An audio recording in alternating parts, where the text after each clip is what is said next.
Hey, hey. Okay, today I want to talk about something very important that has been coming up this past week, and it's the use of the phrase, I'm in my comfort zone, or the use of the phrase comfort zone. What I have been noticing, and I think it's an important distinction, is that we often say comfort zone when we talk about doing things that are new, things that we haven't done before. We talk about growth. You've heard it before. And we say, oh, I'm in my comfort zone, or she's in her comfort zone, or that's outside of my comfort zone. But I heard on a podcast a few years ago, maybe before the pandemic, that there really should be a distinction in our language between comfort and familiarity. And oftentimes, when we say that we're in our comfort zone, we're not actually talking about something that's comfortable. We're not in a comfort zone. We're actually in the zone of what is familiar. And I want to point this out today because changing your vocabulary, using the correct language as you describe the situation you're in, is going to either help move you out of that situation or keep you stuck in that situation. So let me get right into it. This week at the studio, I was having a conversation with a friend of mine, and we were talking about comfort zones and familiar zones. We were talking about being able to move countries to come to Portugal. We were talking about going to college or university in a new place. We were talking about starting fresh. I was going to say starting over as adults, but not really starting over because you bring yourself with you, but starting fresh as adults in new places. And my friend used comfort zone, and I said, let me actually stop you right there because what you're talking about now, the resistance that you are feeling now from trying something new, from putting yourself out there, is not because you are sitting in your comfort zone.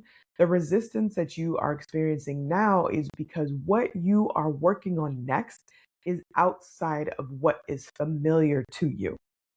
And our lizard brains, the ones that have adapted to keep us alive over the last millions of years, is really, really simple. It says that anything that is unfamiliar is dangerous, and anything that is familiar is safe. We know what to do with that. And our brains are trying to reduce the amount of energy that we use to keep ourselves alive. And so anything that comes our way that is unfamiliar, there is going to be an automatic response that this is unsafe. This is not something that we're supposed to do. And we call that uncomfortable. And anything that is familiar, our brains are like, okay, we know what this is. We don't have to think about it. We don't have to work it out. And so we recognize that this is something we know what to do with. We use less energy to figure it out. So it's better for our bodies at the base survival level to do the things that are familiar because we don't have to think that much. And we have started calling the things that are familiar comfortable. But let me tell you something.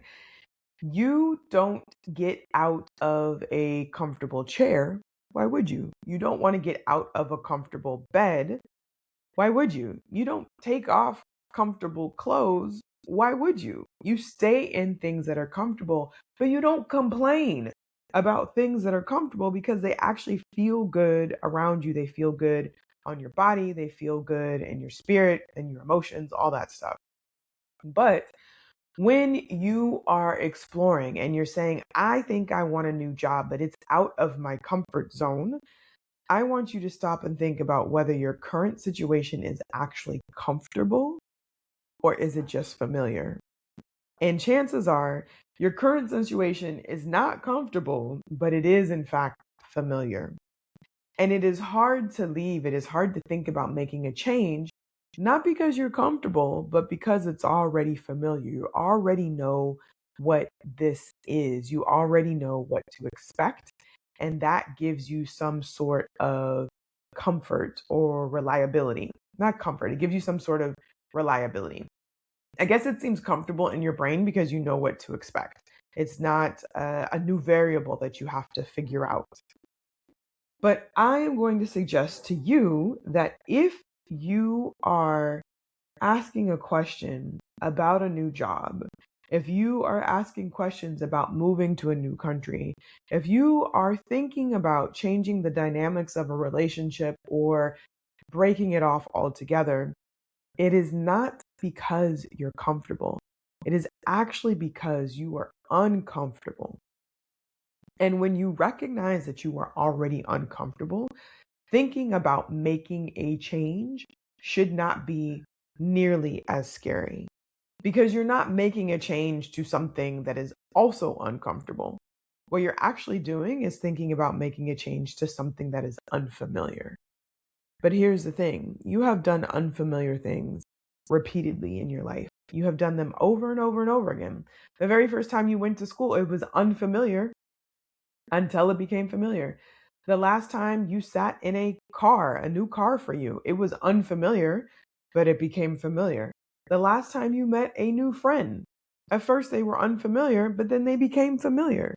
So the great news is that you have lots of practice making something that is unfamiliar familiar. So just because something is unfamiliar, just because you haven't experienced it yet, just because you don't know exactly what it's going to be, does not mean that you should not do it. It's simply making the unfamiliar familiar. And you are practiced at that, my friend. You already know how to do that. You have a history of making the unfamiliar familiar. So don't let that stand in the way of you taking that solo trip. Don't let that stand in the way of you exploring a new expression of your skills in terms of career. Don't let that stand in your way in terms of changing your criteria for how you want people to be in relationship to you. But if you continue to use the words, I'm in my comfort zone, you are going to be lying to yourself, telling you that your situation that is actually uncomfortable is comfortable. I'll give you an example from my real life right now. I have back issues. I've had back pain, low back pain since I was in my early 20s. I ended up hurting my back at the gym, then carried all those heavy books from law school, and then have suffered low back pain or my back going out periodically over the years. It happened again recently as I got back from vacation, and I need to switch the mattress that I have. And every time I think about it, my mom reminds me how many pillows and mattresses I've gone through. But the thing is, I can change my pillows and mattresses. I can't really change the back that I have. I mean, I can do some exercises and improve it, but I can't change it, right? So I am looking at mattresses online now, trying to figure out which one I should buy, which one will be the best for me. And I haven't done it. I haven't done it because it is an expensive purchase and I don't want to mess it up. I don't want to spend a bunch of money and then still experience the same thing.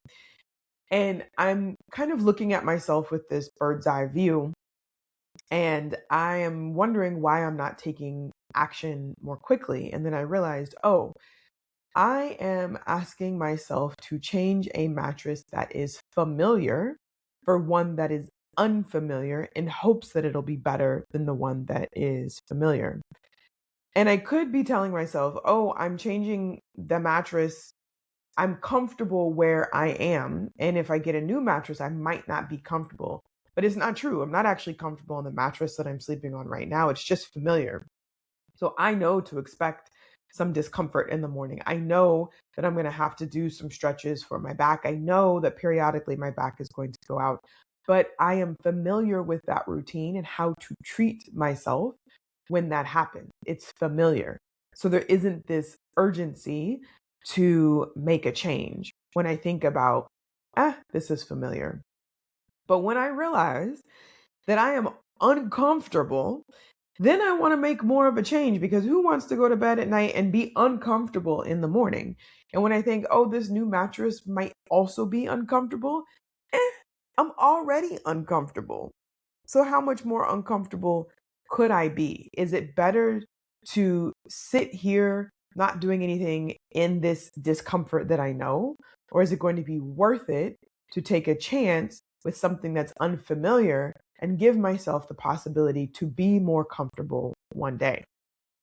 That's my current physical discomfort familiar zone conversation that I'm having with myself.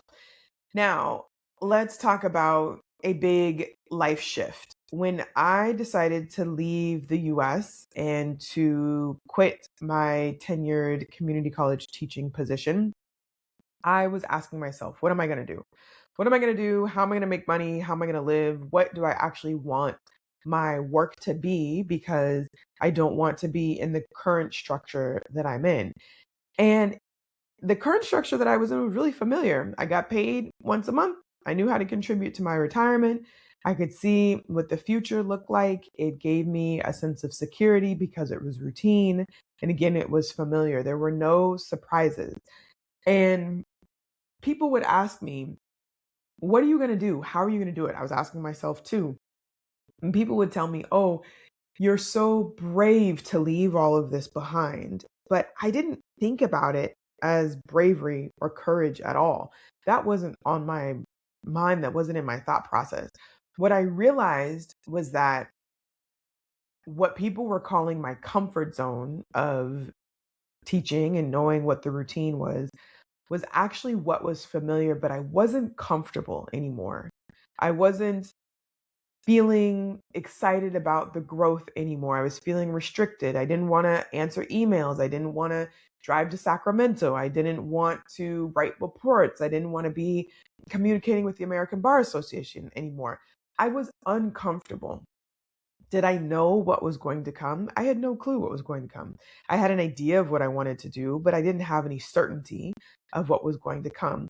And I could have said, I'm in my comfort zone. I'm going to stay here. But I would have been lying to myself. I was not comfortable.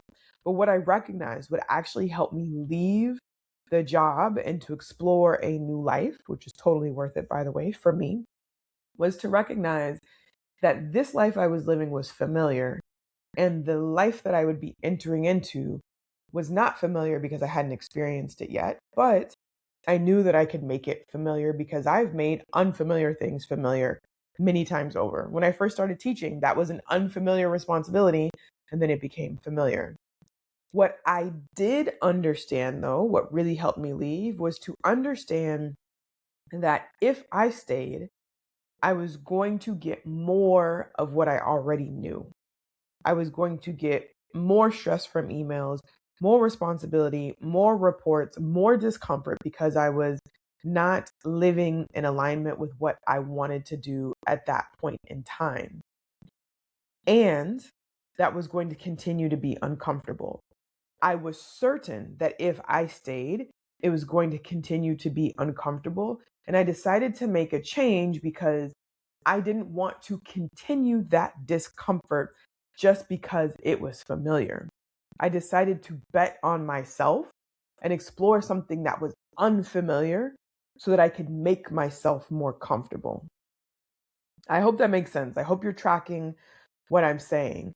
If you are thinking about making a life change, changing your career, leaving a relationship, leaving the United States, doing something completely different, exploring a passion, and you are worried because you don't know exactly what it's going to look like, I want you to shift your focus and think about whether or not you are comfortable right now. You're not. I want you to think about how familiar you are with your routine right now. You're very familiar. And then I want you to ask yourself whether the discomfort you are experiencing right now is worth it because it's familiar, or is it worth it to you to explore something unfamiliar so that you can find something more comfortable? And I'm willing to bet you are going to be more open to exploring what is unfamiliar so you can find yourself in a place of comfort than you will be willing to sit in discomfort just because it's familiar. The language, y'all, is really, really important here because your brain really pays attention to the words that you're saying and the things that you're telling yourself. Being in unfamiliar situations is not new to you. And so that becomes easier to embrace because you've done it before. Being in a comfortable situation is really hard to change from. You don't want to get out of a comfortable bed. You don't want to take off your comfortable sweatpants once you've come home from a long day of work. You don't want to take off those comfortable shoes that make your feet feel like you're walking on clouds when you're walking around this world. So be diligent, be choosy, be specific about the language that you're using so that one, you're talking to your brain in a way that it can make a change. And two, you're not actually lying to yourself about what's comfortable. You're being real with yourself about what's familiar. I know I keep talking about reset, but this is also what we do in Reset, which is a 6-week program for high achieving Black women who have done it all, done everything right, and still feel like something is missing. We talk about what is familiar versus what is comfortable. We talk about embracing change so that you can find something that is comfortable for you and really meets you where you are. By the time that you hear this, enrollment might be closed for the 6-week programs that are happening online and in person at the studio in Lisbon, but there is still time for you to enroll in the 2-day reset retreat in Lisbon that is taking place July 3rd and July 4th in Barrio Alto. If you are interested in learning more about reset, learning more about how you can find support to move through the things that are uncomfortable, move past the barriers of things being familiar and unfamiliar so that you can actually build a life that centers your wants, needs, and desires, please look at the show notes below and click on the link to learn more about Reset. I will also leave a link there so that you can message me on WhatsApp and ask me any questions that you have about the offerings. I'm talking about them right now in June, but we will offer them again in either August or September. So keep them on your radar screen. And please, please, please do not hesitate to reach out if you have any questions. And let me leave you with this last question. When you're thinking about the things that you were thinking about on a regular basis right now, the things that keep coming up, things that wake you up in the middle of the night, or the things that you're processing before you go to bed at night that are just giving you pause, the things that you might want to change in your life, but you have some hesitation. Maybe it's going back to school, maybe it's leaving the relationship, maybe it's moving to a new country, maybe it's retiring, maybe it's changing what you do for work so that it aligns with your passion and not just what you studied. I want you to identify whether your hesitation is because it's uncomfortable or because it's unfamiliar. And based on the answer that you get, I think the next steps will become more clear to you. You know what to do with things that are unfamiliar. If you're talking about being comfortable, you're not likely to move. So, where is this thing that is occupying your mind? Where is it? Is it in the unfamiliar zone or is it in your comfort zone? Let me know what you think. And I'd love to hear your answers, actually. So, all right. Until next week, I'm sure I'll have another podcast episode based on a conversation that I've had with somebody at the studio or in life in general. And I cannot wait to meet you back here next week. And I will talk to you soon.